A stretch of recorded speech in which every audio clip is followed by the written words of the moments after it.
How long has it been since this world and I were swallowed by this dark vortex of delusion? Except...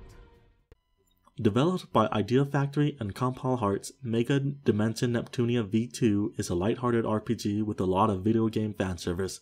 Released exclusively for the PlayStation 4, the game is a trilogy built within itself.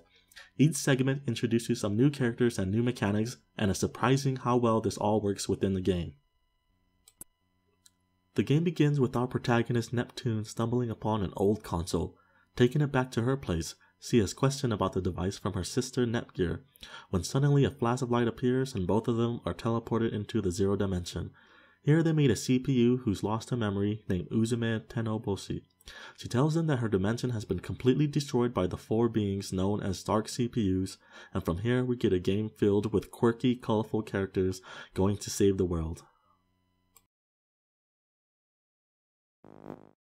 Oh! What is this? Why are we getting swallowed up in our own realm?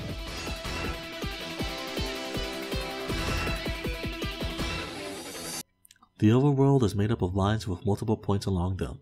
Here you'll be able to see all the dungeons and towns that you've discovered so far. Moving to a town instantly recovers the party's HP and MP and will be brought upon a selection of menus to choose from.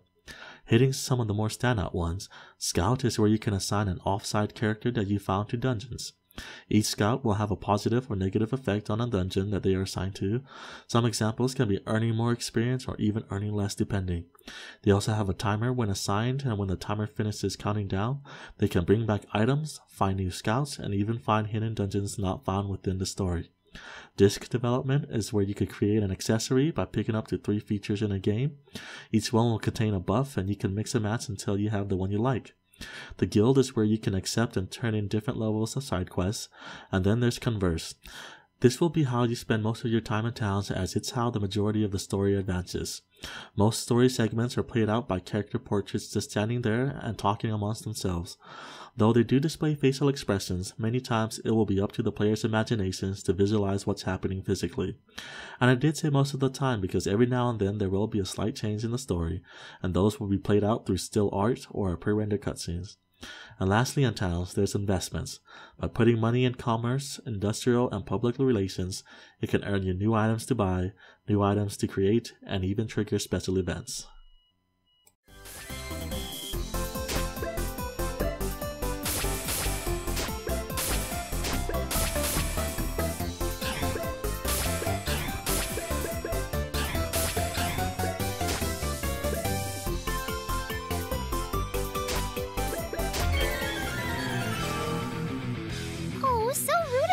It's Uzume's turn!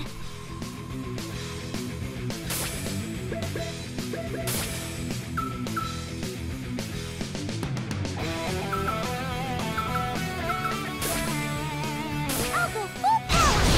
There!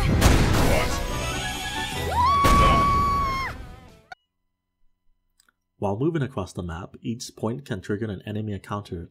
The battle system allows 3 characters at a time in battle. You move each character freely within a certain range and position yourself accordingly before you decide to attack. There are custom combos to create per character, but there are also certain restrictions to them depending on the weapons equipped and even what attacks were chosen before the next. Most characters have an ability to transform into a stronger state and will change the way they attack and even add new special moves they can use. Also, there's a team mechanic where if you line up party members in the correct positions, they can do double, triple, or even quadruple team attacks. And last, there's also a mechanic called coupling, which allows you to assign party members that's not in battle as backup. Doing so gives a stat boost for both characters and allows you to change between them during battle. But even with this, if the front line is defeated, it's game over. Keep your eyes on us, please!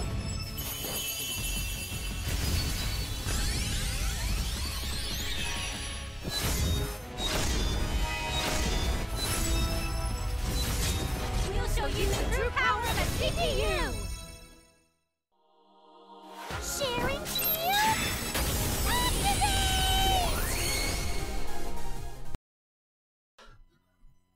The game is chock full of content and even offers a new game plus and multiple endings, giving players incentive to play again. Overall, I give the game an 8 out of 10. I was pleasantly surprised throughout. The characters were quirky and likable, the combat is fun and has a lot of depth to it, and the writing is ever self-aware that it's a game about a video game world. If you don't mind the anesthetics and tropes, this one is worth playing through. In the past, game industry had been exposed to threats such as the deity of sin and the CPU of the ancient nation of Tari. But thanks to the efforts of the 4 CPUs, a lasting era of peace has been maintained.